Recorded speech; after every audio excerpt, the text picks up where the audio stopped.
الله الرحمن الرحيم ولا تحسبن اللہ،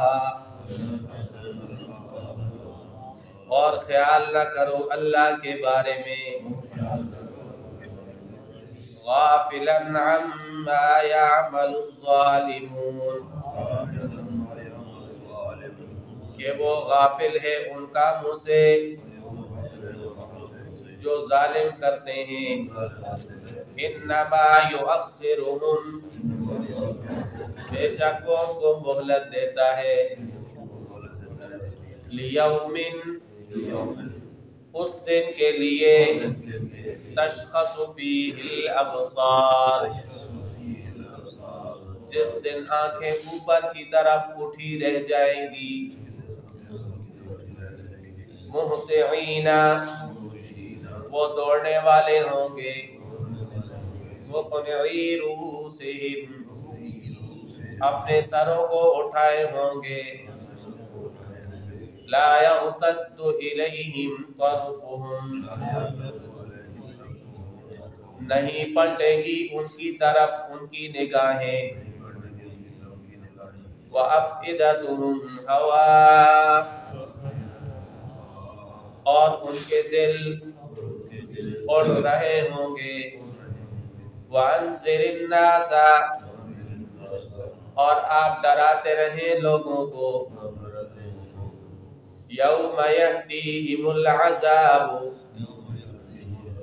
اس دن سے جس دن آئے گا ان کے پاس عذاب، فَيَقُولُ الَّذِينَ ظَلَمُوا،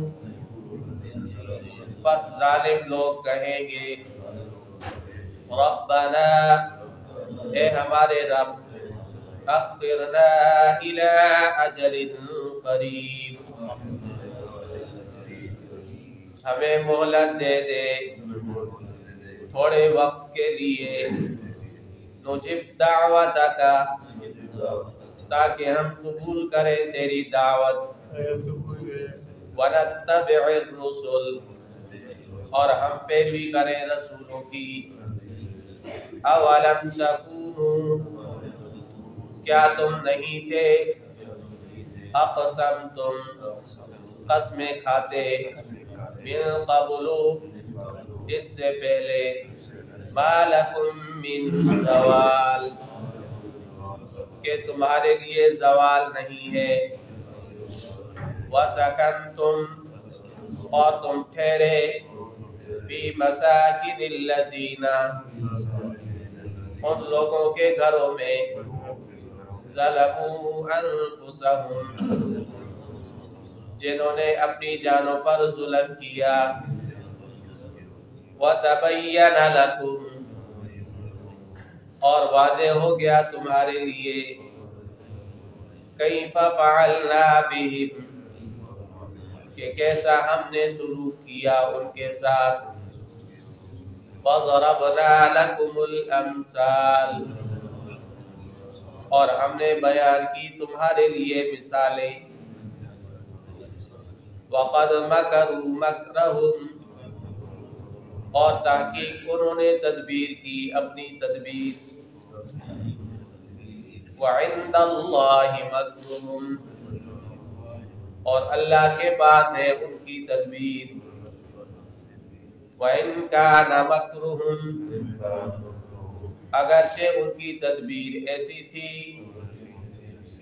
لِتَزُولَ مِنْهُ الْجِبَالِ، کہ پہاڑ اپنی جگہ سے ٹل جائیں،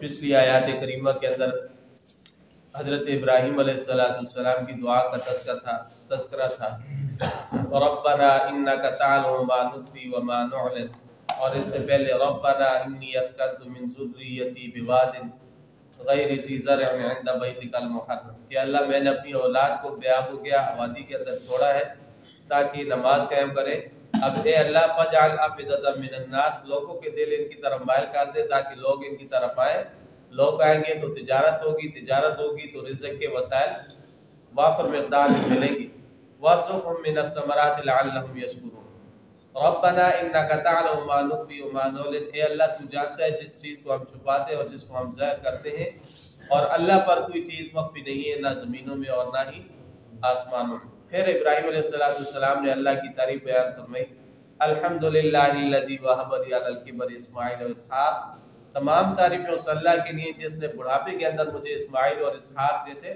فرزند عطا فرمائے۔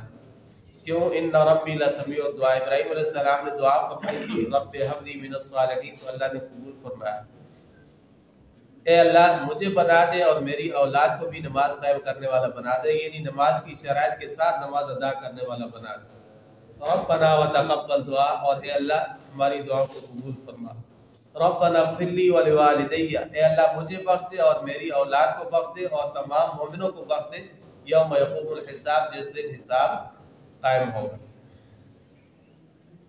ولا تحسبن اللہ غافلا، اور اللہ کے بارے میں یہ خیال نہ کرو کہ اللہ تعالیٰ کافروں کے اور ظالموں کے اعمال سے اور ظالموں کے کاموں سے بے خبر ہے۔ اللہ تعالیٰ غافل نہیں ہے، بے خبر نہیں ہے، ہر چیز کا اس کے پاس علم ہے۔ کیوں؟ اس لیے کہ وہ علیم کل ہے، ہر چیز کو جاننے والا ہے، لہذا لا تحسبن اللہ غافلا عما یعمل الظالمون، ظالموں کے کاموں سے وہ غافل نہیں۔ اب ظالم کون ہے؟ پیچھے گزر چکا ہے، ان الانسان لظلوم کفار، کہ انسان جو ہے بے انصاف بھی ہے اور ناشکرہ بھی ہے۔ ایسا ظالم ہے اور ایسا ناشکرہ ہے کہ اللہ جو منعم حقیقی ہے اور مالک حقیقی ہے، اس منعم حقیقی کی توحید کے اندر یہ دوسروں کو شریک ٹھہراتا ہے، تو یہ ظالم ہے۔ انما یؤخرهم لیوم، بے شک وہ ان کو مہلت دیتا ہے اس دن کے لیے، تشخص فیہ الابصار، جس دن آنکھیں اوپر کی طرف ہی رہ جائیں گی۔ اللہ تعالیٰ ان کو مہلت دیتا ہے، اور اللہ کا یہ قانون ہے کہ وہ فوراً کسی کی گرفت نہیں کرتا، بلکہ پہلے اس کو مہلت دیتا ہے۔ تو ان کو بھی اللہ تعالیٰ مہلت دے رہا ہے، لیکن دوسری جگہ پہ فرمایا نا سنستدرجهم من حیث لا یعلمون، کہ میں ان کو ایسے پکڑوں گا کہ ان کو پتہ بھی نہیں چلے گا، من حیث لا یعلمون، ان کو پتہ بھی نہیں ہوگا، ایسا پکڑوں گا۔ اب تو میں نے ان کو مہلت دی ہے، واملی لہم، میں نے ان کو مہلت دی، ان کیدی متین، میری تدبیر جو ہے یہ بڑی مضبوط ہے۔ تو لوگ غلط کام کرتے رہتے ہیں اور اللہ کے قانون، جو اللہ کا قانون ہے مہلت کا، اس سے فائدہ اٹھا رہے ہیں، اور وہ سمجھتے ہیں کہ ہم پر کوئی عذاب نہیں آئے گا، ہم اسی طرح بچتے رہیں گے، اور اسی پر وہ مغرور ہوتے رہتے ہیں، غلط کام بھی کرتے رہتے ہیں، بدعات اور رسومات ادا کرتے رہتے ہیں، اور اللہ کی وحدانیت کے اندر دوسروں کو شریک ٹھہراتے رہتے ہیں، اور سمجھتے ہیں کہ ہمیں کچھ بھی نہیں ہوگا، حالانکہ ان کو یہ نہیں پتا کہ یہ اللہ کا قانون ہے، محال کام کر رہا ہے۔ لیکن جب اللہ کی پکڑ آئے گی تو پھر کوئی بھی نہیں بچے گا۔ تو فرمایا اس دن کے لیے اللہ تعالیٰ ان کو مہلت دیتا ہے، تشخص فیہ الابصار، جس دن آنکھیں اوپر کی طرف ہی رہ جائیں گی، مہطعین، وہ دوڑتے ہوئے آئیں گے، مقنعی رؤوسہم، اپنے سروں کو اٹھائے ہوئے ہوں گے، اور حالت کیا ہوگی؟ لا یرتد الیہم طرفہم، ان کی نگاہیں ان کی طرف نہیں پلٹیں گی، یعنی نگاہیں اوپر ہی کی طرف رہ جائیں گی، ایسا منظر ہوگا۔ لا یرتد الیہم طرفہم وافئدتہم ہوا، اور مارے دہشت اور خوف کے ان کے دل وہ اڑ رہے ہوں۔ دوسری جگہ پہ اللہ نے کیا فرمایا؟ یوم تشقق السماء بالغمام ونزل الملائکۃ تنزیلا، کہ جس دن آسمان پھٹ جائے گا اور فرشتے اترتے ہوئے نظر آئیں گے، اور فرمایا وفتحت السماء فکانت ابوابا، آسمان کھول دیا جائے گا، فکانت ابوابا، وہ دروازے ہو جائے، اور دوڑنے کے متعلق فرمایا مہطعین الی الداع، وہ بلانے والے کی طرف تیزی سے دوڑیں گے۔ یوم یخرجون من الاجداث سراعا کانہم الی نصب یوفضون،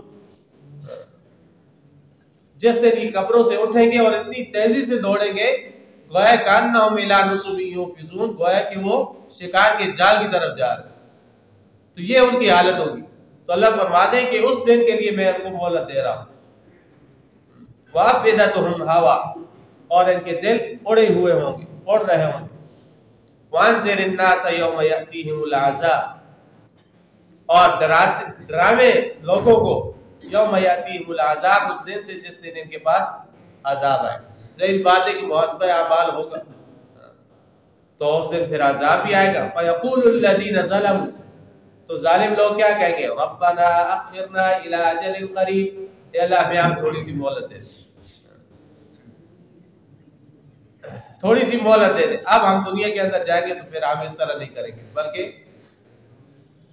سورہ منافقون کے اندر ہے نا کہ یہ کیا کہیں گے کہ اے اللہ اب ہمیں مہلت دے دے، ہمیں واپس دنیا کے اندر بھیجے، اب ہم کیا کریں؟ فَصَدَّقَ وَأَكُن مِّنَ الصَّالِحِينَ، اب ہم کیا کریں گے؟ نیک کام کریں گے، صدقہ خیرات کریں گے. وَأَكُن مِّنَ الصَّالِحِينَ، اور ہم نیکوکاروں میں سے ہوں گے. لیکن آگے سے جواب کیا آئے گا؟ وَلَن يُؤَخِّرَ اللَّهُ نَفْسًا إِذَا جَاءَ أَجَلُهَا، ہرگز نہیں، جب وقت آ گیا تو اب کوئی مہلت نہیں. وَلَن يُؤَخِّرَ اللَّهُ نَفْسًا إِذَا جَاءَ أَجَلُهَا. تو اس دن یہ ظالم لوگ کہیں گے ربنا اخرنا الى اجل قریب، اے اللہ ہمیں مہلت دے تھوڑی دیر کے لیے. نجب دعوتک ونتبع الرسل، کہ ہم تیری دعوت کو قبول کریں اور رسولوں کی پیروی کریں. رسولوں کی اب ہم پیروی بھی کریں، سارے کام کریں. تو جہاں تک دعوت قبول کرنے کی بات ہے تو وہ دعوت توحید اور دعوت ایمان ہے جسے اللہ کے انبیاء علیہ السلام لے کر گئے. یہ پیغام جب اللہ کے بندوں تک پہنچا ہے تو وہ کیا کہتے ہیں؟ ربنا اننا سمعنا منادیا ینادی للایمان ان آمنوا بربکم فآمنا، کہ اللہ ہم نے پکارنے والے کی پکار کو سن لیا اور ہم ایمان لے آئے. لیکن اس کے بجائے کافر لوگ اور ظالم لوگ یہ کیا کہیں گے؟ یہ کہیں گے کہ اللہ اب ہمیں مہلت دے دے، ہمیں مہلت دے دے، ہم دنیا کے اندر جائیں اور جا کر کے پھر ہم نیک اعمال کریں گے. اب ہم اس طرح نہیں کریں گے. دنیا کے اندر رہ کر تو ہم نے تیری دعوت کو قبول نہیں کیا اور نہ کر سکے، لہذا اب ہمیں دنیا کے اندر بھیج، ہم پھر تیری دعوت کو قبول کریں گے. نجب دعوتک ونتبع الرسل، ہم تیری دعوت کو قبول کریں اور رسولوں کی پیروی کریں. دنیا کے اندر تو قبول نہیں کی تو اللہ آگے سے کیا فرمائیں گے؟ اولم تکونوا اقسمتم من قبل ما لکم من زوال، دنیا کے اندر تو تم قسم کھاتے تھے کہ ہمارا اقتدار ہمیشہ رہے گا، ہم ہمیشہ رہیں گے. اولم تکونوا، کیا تم نہیں تھے؟ اقسمتم قسم کھاتے من قبل، اس سے پہلے ما لکم من زوال، کہ تمہارے لیے زوال نہیں.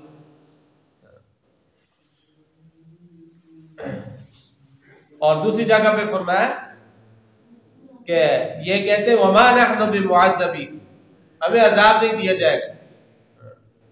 اور اسی طرح وَأَقْسَمُوا بِاللَّهِ جَهْدَ أَيْمَانِهِمْ، اللہ کے نام کی پختہ قسمیں یہ کھاتے ہیں. لَا يَبْعَثُ اللَّهُ مَن يَمُوتُ، کہ جو مر گیا اللہ ان کو دوبارہ زندہ نہیں کرے گا. دنیا کے اندر تو تم یہ قسمیں کھاتے تھے. اولم تکونوا اقسمتم من قبل ما لکم من زوال، تم تو دنیا کے اندر قسمیں کھاتے تھے. وَسَكَنْتُمْ فِي مَسَاكِنِ الَّذِينَ ظَلَمُوا أَنفُسَهُمْ، اور تم ٹھہرے ان لوگوں کے گھروں میں جنہوں نے اپنی جانوں پر ظلم کیا، یعنی قوم عاد اور قوم ثمود کے گھروں کے اندر تم رہے.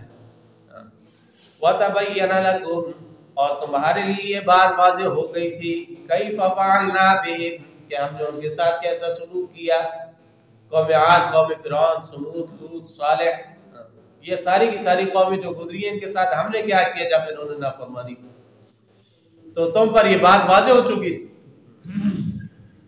وَضَرَبْنَا لَكُمُ الْأَمْثَالَ، اور ہم نے تمہارے لیے بیان کی ہیں مثالیں. تم ان کے گھروں کے اندر، ان کے محلات کے اندر ٹھہرے تو یہ بھی بڑے صناع اور بڑے کاریگر اور بڑے انجینئر اور بڑے تہذیب یافتہ اپنے آپ کو کہتے تھے.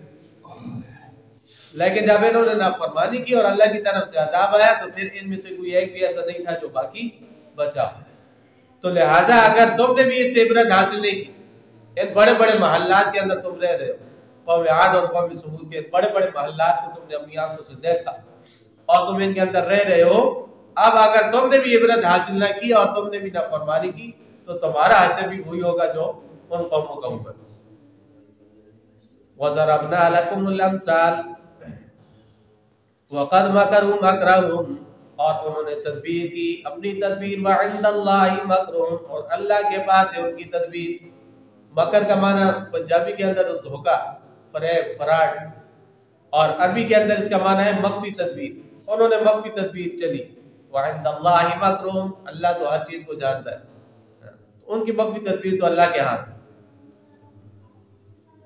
تو یہ تدبیریں ظالم لوگ کیوں چلتے ہیں؟ اس لیے چلتے ہیں تاکہ قرآن اور اسلام کا پیغام یہ غالب نہ ہے. کافر، یہودی، عیسائی، یہ جتنے بھی کافر ہیں یہ کہاں برداشت کرتے ہیں کہ اللہ کا دین اللہ کی زمین پر غالب آ جائے، اس دنیا کے اوپر غالب آ جائے. تو اس کو روکنے کے لیے وہ مخفی تدبیریں کرتے ہیں. پرانی قوموں میں سے قوم فرعون تھی، نمرود اور اہل تبوک، اہل حجر، انہوں نے کیا کیا تدبیریں اختیار کی. اور پھر اسی طرح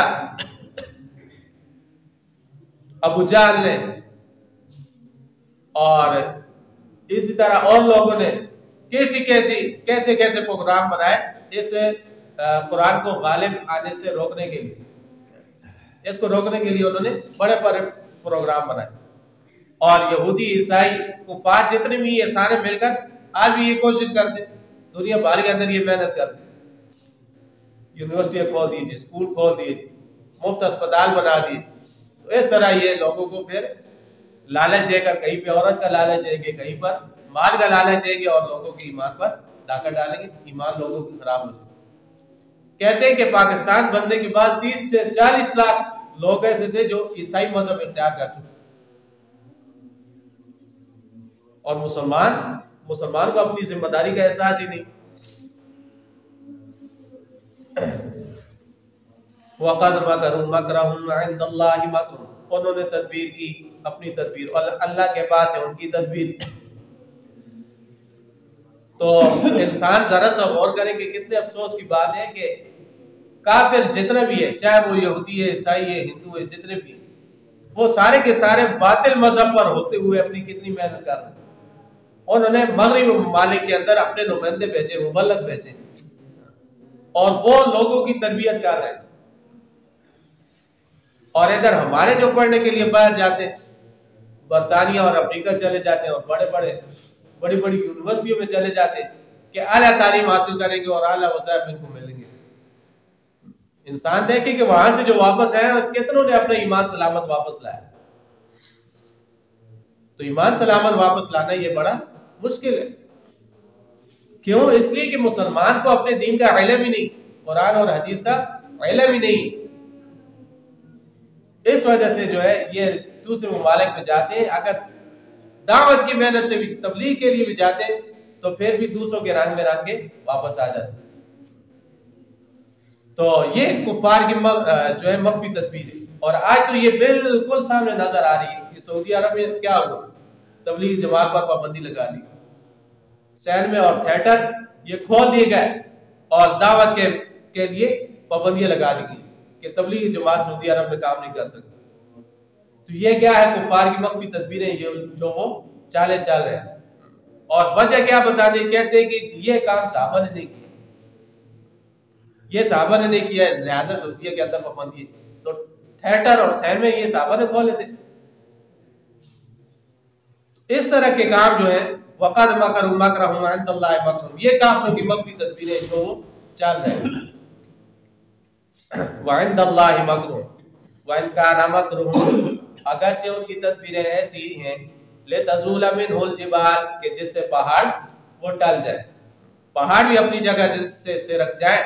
تو سرکا دینے والی تدبیریں یہ بھی کارگر نہ ہو سکی. اللہ تعالیٰ نے اپنے دین کی بقا کے لیے ان کو ناکام بنا دیا. انہوں نے مختلف چالیں چلی. اب انگریزوں نے قرآن کریم کے نسخے چھاپے، ان کے غلط تراجم کیے، ان کے متن کو تبدیل کرنے کی کوشش کی، لیکن ان کو ہر میدان کے اندر ناکامی ہوئی. کیوں؟ اِنَّا نَحْنُ نَزَّلْنَا الذِّكْرَ وَإِنَّا لَهُ لَحَافِظُونَ اللہ نے اس کی حفاظت فرمائی. اور حضور اکرم صلی اللہ علیہ وسلم نے فرمایا کہ یہ تو وہ کتاب ہے جس کو نہ پانی دھو سکتا ہے اور نہ آگ جلا سکتی ہے، یہ تو لوگوں کے سینوں کے اندر محفوظ ہے۔ دنیا کے اندر اگر 1 ارب آبادی ہے مسلمانوں کی، تو ان میں سے 1 کروڑ سے زیادہ وہ حفاظ موجود ہیں، تو اس وجہ سے ان کی یہ تدبیر یہ کارگر نہ ہوئی۔ وَإِنْ كَانَ مَكْرٌ لِتَزُولَ مِنْهُ الْجِبَالُ، اگرچہ ان کی تدبیریں وہ بڑی سخت ہے، بڑی زیادہ ہے۔ اللہ جل شانہ ہمیں بات کو سمجھنے اور عمل کی وَلَقَدْ يَسَّرْنَا الْقُرْآنَ لِلذِّكْرِ فَهَلْ مِن مُدَّكِرٍ